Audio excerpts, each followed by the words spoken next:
Hello and welcome back to another build video. Today we are showing a hammer melee build, and we are using Clawbringer and Spellshot as the two classes, and we are using Stormdragon's Judgment action skill. This means that the Fatemaker summons a hammer, hurls it, dealing lightning melee damage to all enemies it touches, and it sticks wherever it lands and deal lightning ability damage every second to all nearby enemies. We can recall the hammer early, damaging enemies along its path and ending the action skill, but we're also refunding a portion of the cooldown. The cooldown time states 21 seconds here, but we're gonna have around 5 to 4 second cooldown if we recall it immediately after casting it. And for the Clawbringer skill tree, we can start out with the feat. So the Clawbringer gets a Wyvern Companion, deals fire damage, so it breathes fire and applies a fire status effect. We want to max out Oath of Thunder, and this makes our melee damage and our Wyvern Companion deal bonus lightning damage by 30%. We want to max out Dragon Aura, and this makes us be surrounded by an aura that grants us and allies increased elemental damage by 25%. We want to max out Dedication, and this gets us increased action skill cooldown rate based on our remaining ward. And the greater the remaining ward, the greater the value. And it's 30% at maximum ward. And we want to max out Rebuke, so we gain increased damage reduction, and all damage dealt to allies is reflected to the attacker as lightning ability damage. We also want to put 1 point into 𝕃𝕚𝕚𝕓𝕖 favor, and this is a kill skill, so killing an enemy with a gun or whenever the Wyvern Companion kills an enemy with a breath attack, we summon a fire orb that seeks out a new enemy dealing fire ability damage. And if we kill the enemy with melee damage, it's going to be a lightning orb instead. We also want to put 1 point into Firebolt, and this is so the Wyvern Companion will occasionally shoot a firebolt at the enemy, and it causes fire damage in the area on impact and dealing fire damage over time. And additionally we get some increased gun damage. And we want to put 1 point into Storm Breath, and this is so the Wyvern Companion will occasionally use its lightning breath on enemies and dealing lightning damage. And additionally we get increased damage reduction.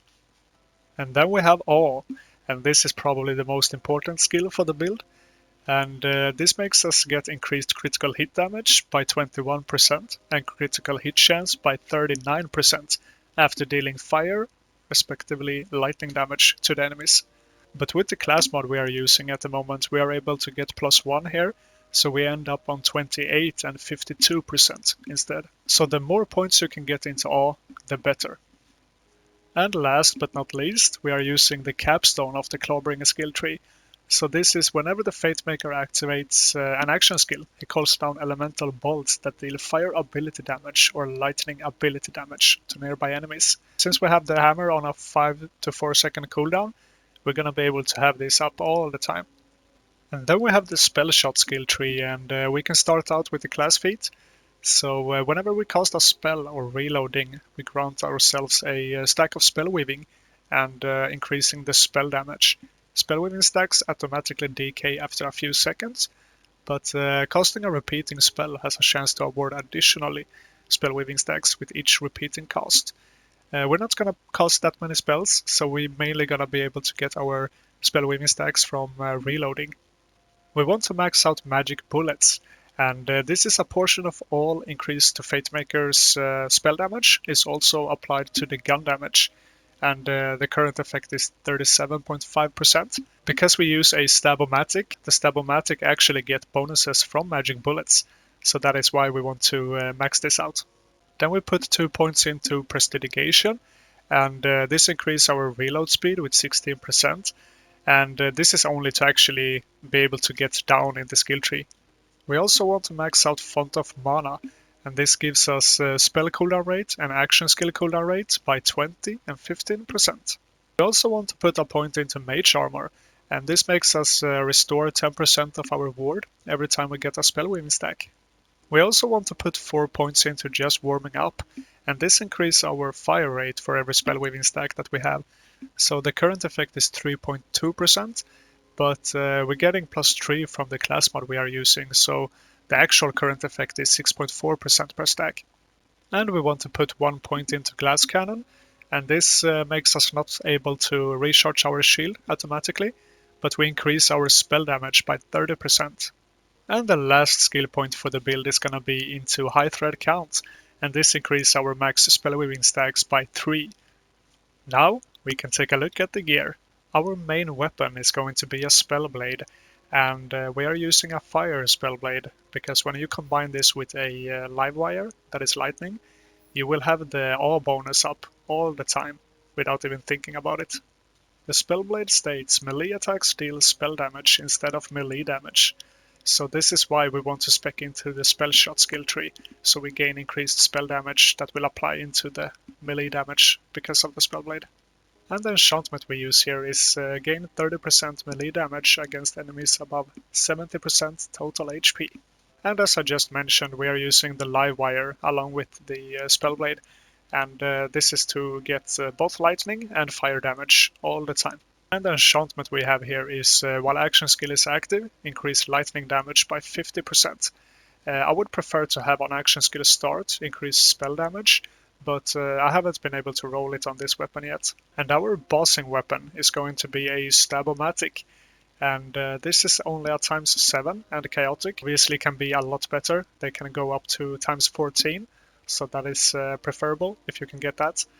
For those of you who don't know, the 𝕃𝕚𝕚𝕓𝕓𝕖 actually works with the Spellblade, so you will get melee damage, spell damage, and you also get magic bullets on the 𝕃𝕚𝕚𝕓𝕓𝕗. So yeah, the 𝕃𝕚𝕚𝕓𝕓𝕗 is just an insane gun. And the enchantment we have here is the one that I would like on the live wire as well, and it's on action skill start, increase spell damage by 40% for 10 seconds. I'm also carrying a delusion, and this is to be able to apply the soaked effect since we're using so much lightning damage, but we're also using fire damage, so I've not been actually able to find a situation where I need to use this. I have it equipped just in case, but this build works fine just without it. For the last weapon I went with a masterwork handbow, and this is only to get our spellweaving stacks up fast if we want to. So the last two weapons here are completely personal preferences. Then we have the armor, which is the most important part for this build. And this is a paradigm, so the melee damage and ability damage are increased by 35% of your increased spell damage. So this means that our melee weapon, our live wire, lightning procs, and our 𝕃𝕚𝕚𝕓𝕗𝕗 and our action skill all will benefit from this specific class mod. The rolls we have here is pretty decent, I would say. We have a all damage dealt, we have the gun critical hit chance that I would prefer to be something different.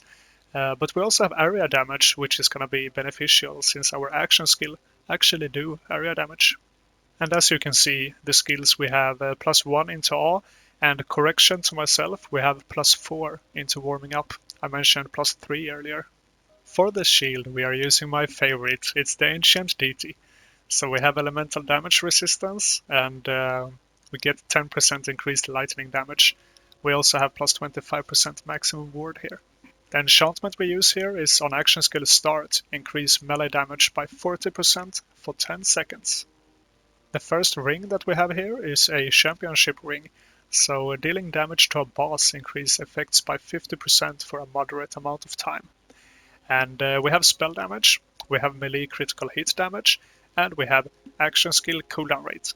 So we all benefit from those, but the assault rifle critical hit damage, I would prefer to have something different, but it's really hard to get god rolls in this game. For the second ring, we have a mood ring. While ward is not full, the effects are increased with 33%, and we have base melee damage here. I would prefer to have a base of spell damage instead, but we gotta make use of what we have. And we also get melee critical hit damage on this one. For the necklace, we are using a slip and stun. And this necklace is pretty unique, so the slide speed is increased with 66%, and when we slide we leave a lightning trail behind us, and after we slide, the next melee attack deal 39% bonus lightning damage. And we have lightning damage and Clawbringer power on this one. We have action skill cooldown rate, and we also have a little bit of loot luck, which is always nice. And for the spell, we are using a Buffmeister. And it's pretty important that you get Bonk and Sap on your Buffmeister, because Bonk will increase the melee damage and Sap will increase the spell damage. And since we're using a Spellblade and a Paradigm and a Stab-O-Matic, you're gonna increase all of those items with only having these rolls on your Buffmeister. This Buffmeister adds fire damage, and optimal would be to have lightning damage, but I have not been able to get Bonk and Sap on a lightning one yet, so that's why I use fire one instead. The enchantment we have here is on action skill start, increase damage dealt by 20% for 20 seconds. Now we can take a look at the hero points. We want to max out strength, and this will increase our critical hit damage. We also want to max out intelligence, and this will increase our spell cooldown rate, so we have our Buffmeister up more often, since we're getting so huge bonuses from it. Rest of the points is personal preference, but I put them into wisdom to increase the status damage a little bit. Now let's take a look at some boss melting.